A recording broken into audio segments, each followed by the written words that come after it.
Every now and then, a car comes along that makes you do a double take. Uy, anong kotse yun? From one angle, it's an SUV, bold, a bit bulky, and adventure-ready. From another, it's a van, sleek, spacious, and built for comfort. Meet the Hyundai Custin. It's a mid-sized MPV with a category of its own. With a road presence somewhere between an Innova or an Explorer, yet it still gives you that premium feel that you usually get with high-end coaster vans. This car has this quite weird combo. Parang SUV na medyo pa van, or van na gusto maging SUV. Honestly, it's messing with my mind of what a van is supposed to be. And with this odd specific mix, I can't help but to ask, who is this car really for? Hyundai is currently on some experimental trip. Making cars that defies what mobility and driving look like. This car is no exception. The shape alone throws you off. These are usual boxy van that we see around. Instead, it's long, sculpted, and almost athletic. The bold grille and sleek headlights gives you that premium stare. But while it blends in on the road, the way it makes you feel, iba. Because under the hood is a 1.5-liter turbo pushing 168 horsepower, mated to an 8-speed automatic. I wouldn't classify it as a sporty type. Should be perfect for, let's say, city driving, long highways, or even kahit puno yung kotse mo, puno yung sakay mo. It feels composed and it still feels smooth. And that's part of its weird charm. Tahimik and komportable.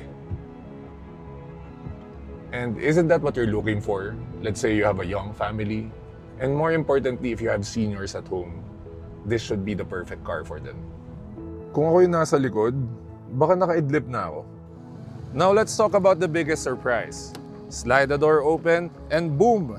Dalawang legit captain seats with Ottoman to welcome you in. Welcome aboard, sir. It's as if Hyundai finally said, let's stop forcing 3 people into one row.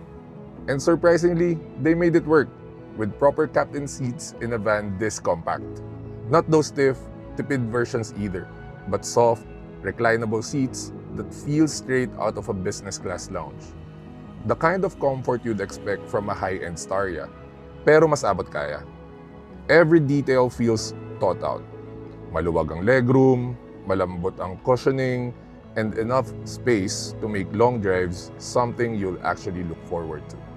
And for such a premium experience, it costs 1,770,000 pesos. Having said that, hindi siya budget van for sure. But for this premium feel, at this price point, it's for people who gets what this car is really for. Of course, this is still a van, so practicality is a non-negotiable. These couple of seats folds like this to give you this near-flat cargo area that gives you this very generous space. It can fit my weekend luggage. If I have a grocery run, it can definitely fit with this space. And a couple of my folding bikes can actually fit here all at the same time. Of course, it's not as big as the Staria, but for most families, this is the perfect middle ground. If you have a long vacation somewhere outside the metro with your family, sakto to. And for your compact city life, this works also. Going back to the front, car tech these days can be hit or miss. Kulang sa features or sobra sa clutter. But the Custin gets it just right. You get a clean, floating touchscreen front and center, paired with a digital gauge cluster that feels modern but not overwhelming. Wireless Apple CarPlay, Android Auto, multiple USB ports for everyone's devices. It's simple but smart. And then there's the quiet. You can tell Hyundai really wanted this cabin to be a space where conversations flow. Kids can nap, and everyone just their relaxed self.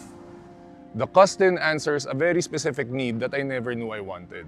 It's for those who value real comfort and quiet luxury without the unnecessary fluff. Hindi siya oversized, hindi rin siya overdesigned. It's just straightforward. It has an elegant ride that gives my family a premium experience without the premium price tag. As a dad, it reminded me, parenthood doesn't mean giving up style or fun. So who is it for? It's for practical parents who wants comfort for the whole family at home. It's for their kids and more importantly, for the seniors at home. Without sacrificing design and functionality. The kids can enjoy the ride in the back, and when I'm alone, I still feel like it's mine.